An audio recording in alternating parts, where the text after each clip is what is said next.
네, 지난 시간에는 우리가 이제 교회가 어려움을 어떻게 이겨내는가라는 이 주제를 가지고 함께 말씀을 살펴보았습니다.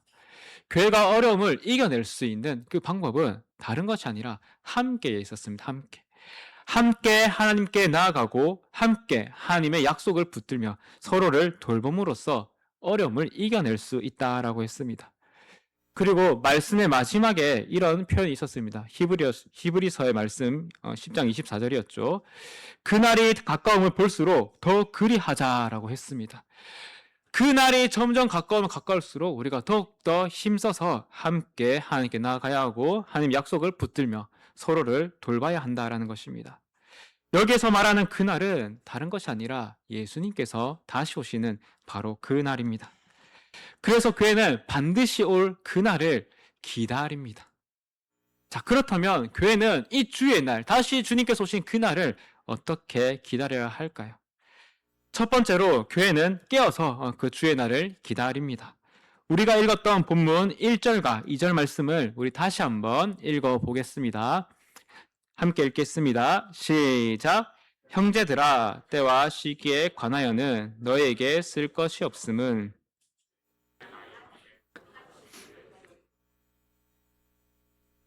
때문이라. 아멘. 바울은 주의 날이 그때가 언제인지, 그 시기가 언제인지에 대해서는 더 쓸 필요가 없다고 합니다. 왜 그런가요? 왜 그럴까요? 너희 자신이 이미 잘 알고 있기 때문인 거죠. 주의 날이 밤에 도둑같이 이른다는 것은 너희는 이미 알고 있어. 그러니 나는 때와 시기에 관하여서 쓸 필요가 없다라는 겁니다. 주의 날이 밤에 도둑같이 이른다는 것을 이 성도들이 잘 알고 있다라는 거죠. 이 말이 무엇입니까? 그날이 밤에 도둑같이 온다. 이게 무슨 말인 거죠, 이게?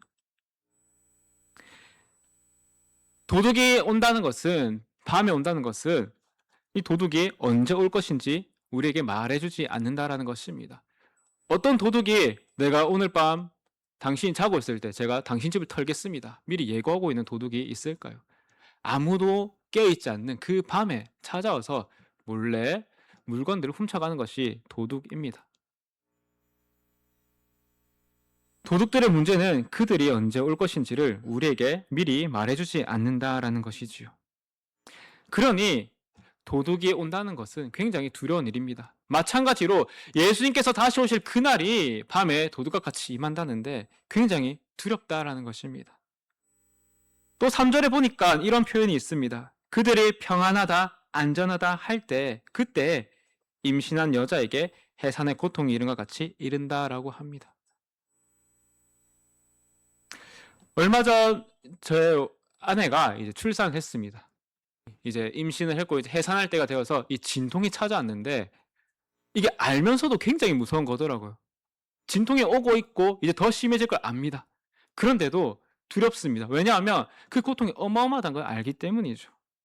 분명한 것은 이 출산의 고통이 온다라는 것입니다. 피할 수 없는 그 문제가 온다라는 것이죠. 주의 날도 마찬가지라는 겁니다. 임신한 여자들이 그 해산의 고통을 피할 수 없듯이 주의 날은 반드시 찾아올 것이다. 그러나 그날은 밤에 도둑과 같이 아무도 알지 못한다라는 겁니다. 얼마나 두렵습니까? 언제 올지도 모르고 반드시 찾아올 그 무서운 날인데 그 사실이 얼마나 두렵겠습니까? 그런데 과연 성도들도 그날을 두려워해야 할까요? 4절에서 6절에 그 답이 나오고 있습니다. 4절에서 6절 말씀 우리 한번 함께 읽어보겠습니다. 시작! 형제들아 너희는 어둠에 있지 아니하매 그날이 도둑같이 너희에게 임하지 못하리니 다 빛의 아들이요 낮의 아들이라 우리가 밤이나 어둠에 속하지 아니하나니 그러므로 우리는 다른 이들과 같이 자지 말고 오직 깨어 정신을 차릴지라. 아멘. 형제들아 너희는 어둠에 있지 아니한다. 성도는 어둠에 있지 않습니다. 자고 있지 않다라는 것이죠. 그렇기 때문에 도둑이 차마 우리에게 임하지 못한다라는 겁니다. 도둑같이 임할 수가 없다라는 거예요.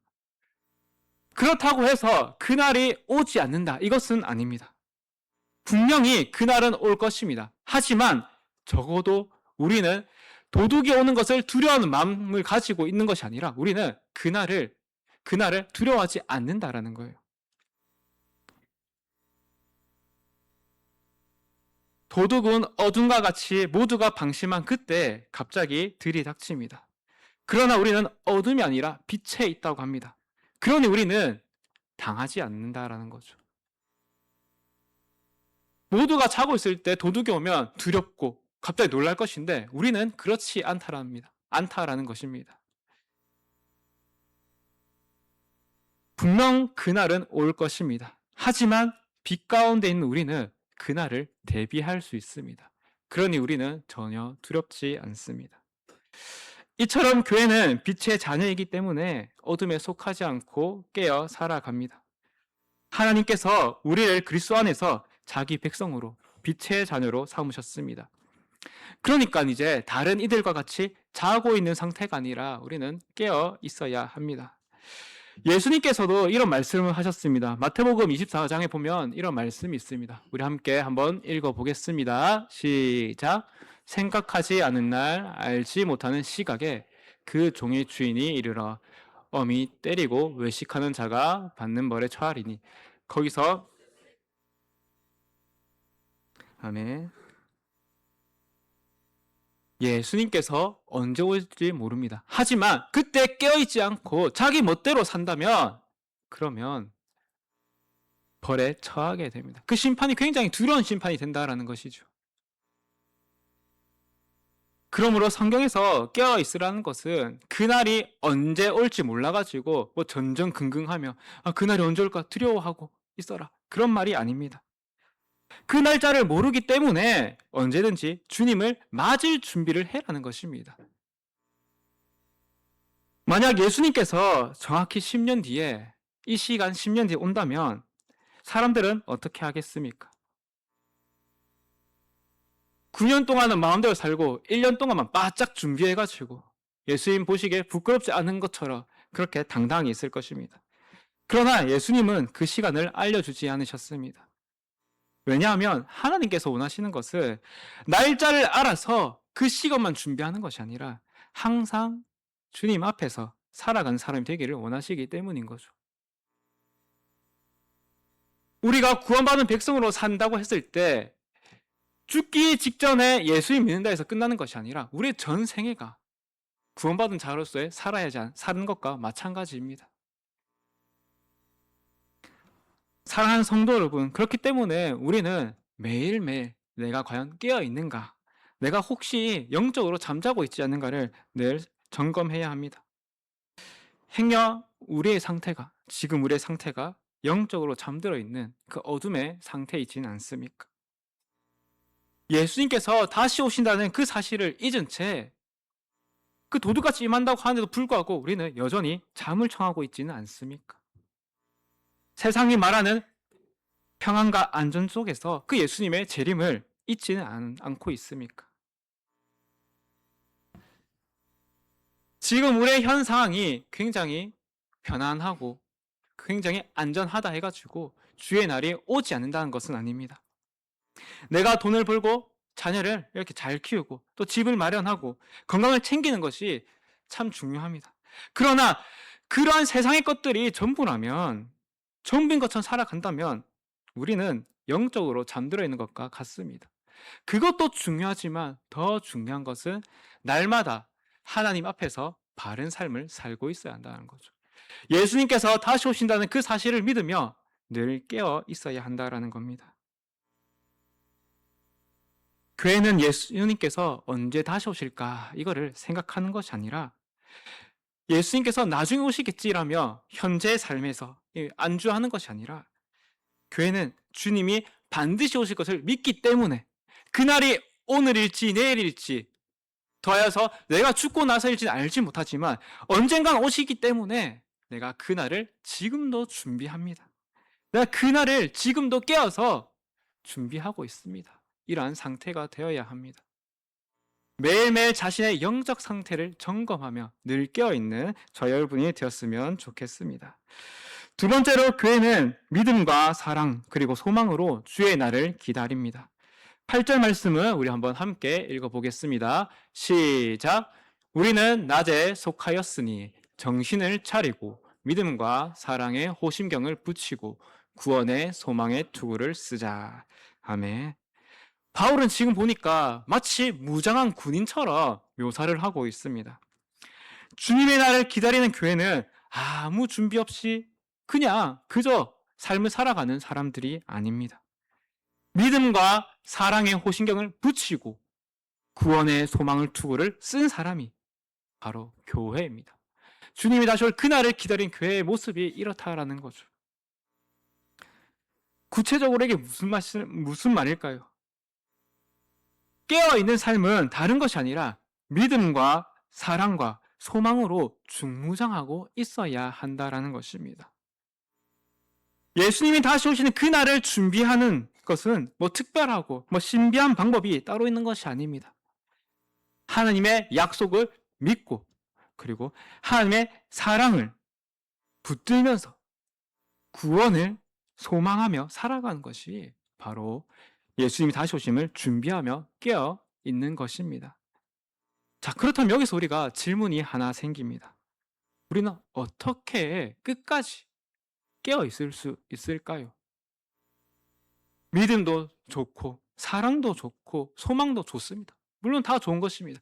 그 이 세 가지를 우리가 어떻게 계속해서 붙들 수 있냐라는 것입니다. 왜냐하면 내 믿음이 여전히 약하고 내 가운데 하나님에 대한 사랑도 여전히 부족하며 또 하나님께서 우리에게 주신 그 소망이 여전히 흔들리는데 어떻게 우리가 끝까지 버틸 수 있겠습니까? 그 답이 9절과 10절에 있습니다. 우리 한번 함께 읽어보겠습니다. 시작. 하나님이 우리를 세우심은 노하심에 이르게 하심이 아니요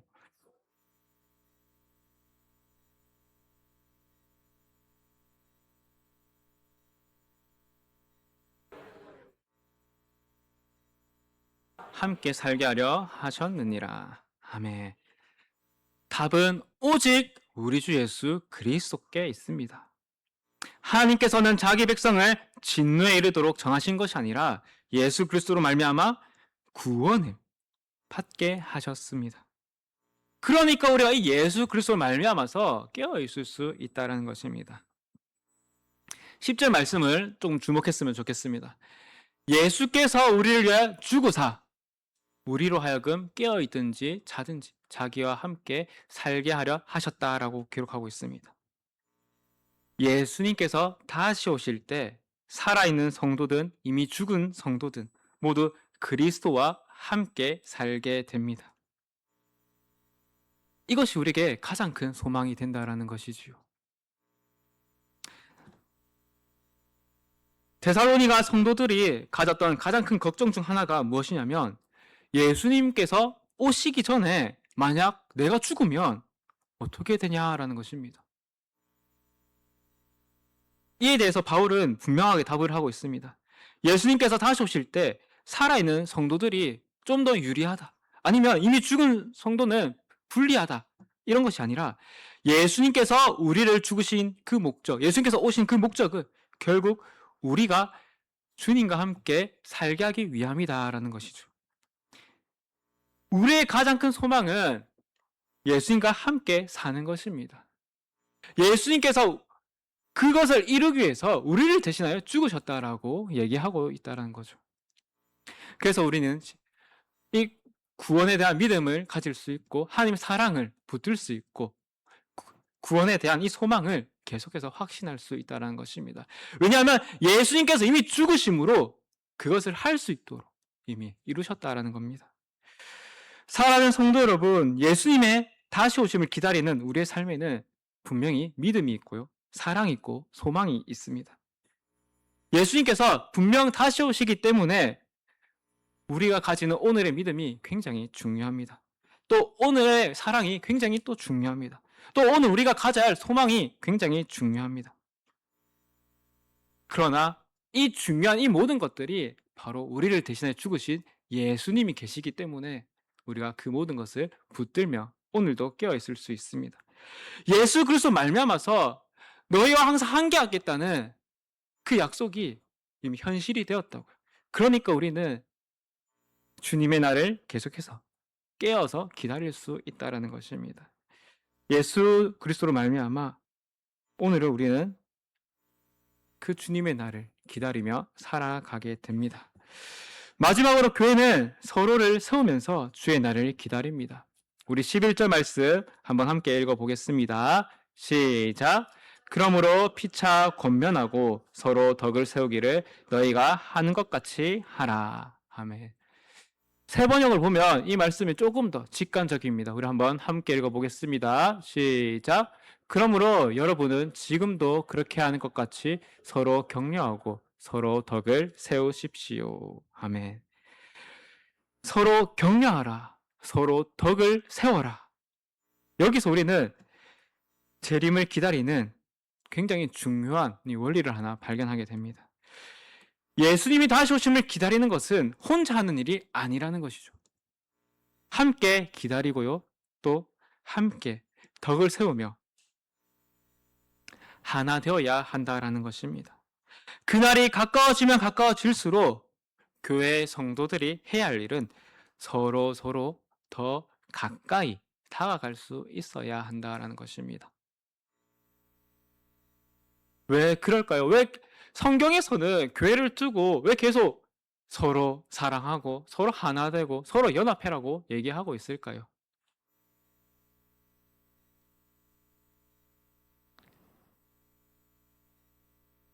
서로 다른 이들이 한 성령으로 말미암아서 한 교회가 되었기 때문입니다. 1차적으로는. 그리고 또 한 가지 중요한 이유가 있습니다. 그것이 무엇이냐면 주의 날을 기다리는 것은 혼자서는 감당하기 어려운 일이기 때문입니다. 혼자서 할 수 있는 일이 아니기 때문입니다. 그래서 함께 기다려야 하는 것이죠. 한번 생각해 보시기 바랍니다. 불붙은 장작 하나를 이 불에서 꺼내놓고 따로 놓아두면 이 불은 금방 꺼집니까? 오랫동안 유지됩니까? 금방 꺼집니다. 그런데 불붙은 장작 하나가 아니라 여러 개를 함께 두면 어떻습니까? 그 불은 금방 꺼집니까? 오래 갑니까? 오래 갑니다. 마찬가지인 거죠. 지금 내 믿음이 뜨겁다 해서 개인의 신앙이 두껍다고 해서 그것이 과연 오래 갈까요? 쉽게 꺼져 버리고 맙니다. 한번 상처를 받으면 그 대단한 믿음이, 그 큰 믿음이 쉽게 사그라지고 쉽게 쪼들려지게 되더라고요. 그러나 함께라면 어떻습니까? 서로를 세워주고 서로를 함께함으로써 그 믿음이 유지가 될 수 있다는 것입니다. 결혼을 하면서 가장 좋은 것 중 하나가 무엇일까요? 무엇보다도 혼자가 아니라 함께 있다는 것입니다. 가정이 일어나는 것이 가장 좋은 이유가 무엇일까요? 함께 세워진다는 것입니다. 교회도 마찬가지입니다. 지금 내 믿음이 뜨겁다고 해서 언제나 혼자 잘 견딜 수 있는 것이 아닙니다. 하나님께서는 성도들이 서로에게 그 믿음의 열기를 서로 나눠주면서 살아가도록 교회 공동체를 허락하셨습니다. 주의 몸된 교회가 이 지체들이 각자 역할을 함으로써 하나 되어 이루어갈 때 온전한 교회가 되지 않습니까? 이처럼 교회는 늘 공동체적입니다. 그래서 우리가 지난 시간에 마지막에 읽었던 히브리서 10장 24절 25절 말씀은 이렇게 기록하고 있습니다. 우리 함께 한번 읽어보겠습니다. 시작. 서로 돌아보아 사랑과 선행을 격려하며 오직 권하여 그날이 가까움을 볼수록 더 그리하자. 아멘. 서로 돌아보아서 사랑과 선행을 격려하자고요. 우리가 그날이 가까우면 가까워질수록 더욱더 그렇게 하자고요. 내 믿음이 흔들릴 때 다른 성도가 있기 때문에 그 성도를 통해서 하나님의 약속을 계속해서 우리는 붙들 수 있습니다. 하나님의 약속이 신뢰되지 않고 하나님의 약속이 자꾸만 내 마음 가운데서 약해지고 있을 때 내 주변의 성도들에게 한번 도움을 요청해 보십시오. 그 성도들이 도와줄 때 다시금 그 하나님의 약속을 붙들 수 있습니다. 또 내가 낙심할 때 혼자 있다면 그 낙심에 그 침울한 그 구렁텅이에 빠지고 말 것입니다. 그러나 낙심한 나를 위해서 다른 성도가 기도해 줄 때 우리 마음 가운데서는 다시금 그 기도의 동아줄을 붙들고 일어설 힘을 얻게 됩니다. 또 내가 세상을 살아가다 보면 하나님이 아니라 세상의 마음을 뺏길 때가 있습니다. 그럴 때 다른 성도가 나를 말씀으로 권면해 줍니다. 그럴 때 우리는 다시 하나님을 향해서 나아갈 수 있지 않습니까? 이런 방식으로 교회는 공동체를 이루어 갑니다. 그리고 우리는 예수님께서 다시 오실 그날을 함께 기다리는 것입니다. 사랑하는 성도 여러분, 우리는 결코 혼자서 예수님을 기다릴 수 없습니다. 내가 아무리 믿음이 좋다고 자부하더라도 흔들릴 때가 있기 때문이죠. 그렇다고 해서 교회 공동체가 완전하냐? 이것 또한 아닙니다. 그러나 교회 공동체가 완전하지 않더라도 서로 연약함이 있더라도 그 연약함들이 하나하나 십시일반할 때 서로의 연약함이 강함이 되는 것입니다. 비록 혼자 있을 때 성도 각각의 모습이 백지장 하나처럼 보이더라도 그것이 모인다면 두꺼운 종이가 되고 두꺼운 튼튼한 용지가 되는 것과 마찬가지입니다. 주님께서 다시 오시는 날까지 우리는 서로가 필요합니다. 서로를 격려하고 서로를 세웁시다. 이제 말씀을 맺도록 하겠습니다. 사랑하는 성도 여러분, 예수님께서는 다시 오실 것이라고 우리에게 분명히 약속하셨습니다. 그날은 세상의 죄악이 공견하게 심판받는 날이며 동시에 하나님의 백성이 빛의 자녀가 완성된 구원을 받는 날입니다. 그러나 우리는 그날이 언제인지는 알지 못합니다. 그리고 성경은 우리에게 그 날짜를 알아내라고 말하지 않습니다. 대신 오늘을 어떻게 살아가야 하는지 가르쳐 주고 있습니다. 교회는 그날을 어떻게 기다려야 합니까? 교회는 먼저 깨어서 주의 날을 기다려야 합니다. 우리는 어둠에 속한 사람이 아니라 빛의 자녀이기 때문입니다. 이 세상이 전부인 것처럼 우리는 살지 말고 다가올 그 날에 속한 사람답게 오늘을 늘 깨어 살아가야 합니다. 두 번째로 교회는 믿음과 사랑과 소망으로 주의 날을 기다려야 합니다. 우리의 소망은 결코 막연한 소망이 아닙니다. 하나님께서 우리를 구원에 이르겠다고, 구원을 주시겠다고 이미 약속하셨고 확증하셨습니다. 예수 그리스도께서 우리를 위해 죽으심으로써 그 약속이 확증되었지 않습니까? 그래서 오늘도 우리는 하나님의 약속에 대한 분명한 믿음과 하나님의 사랑을 가지고 구원의 소망을 품으며 주의 날을 기다립니다. 마지막으로 교회는 개인이 아니라 서로를 세우며 주의 날을 기다립니다. 혼자 기다리면 지치고 넘어집니다. 다시 일어날 힘을 얻지 못합니다.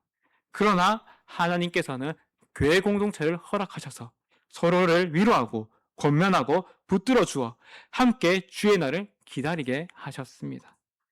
그러므로 오늘도 빛의 자녀답게 깨어 살아가고 믿음과 사랑과 소망으로 무장하며 또한 서로의 믿음을 붙들어 주면서 다시 오실 그 주님을 기쁨으로 기다리는 우리 교회가 되기를 바랍니다.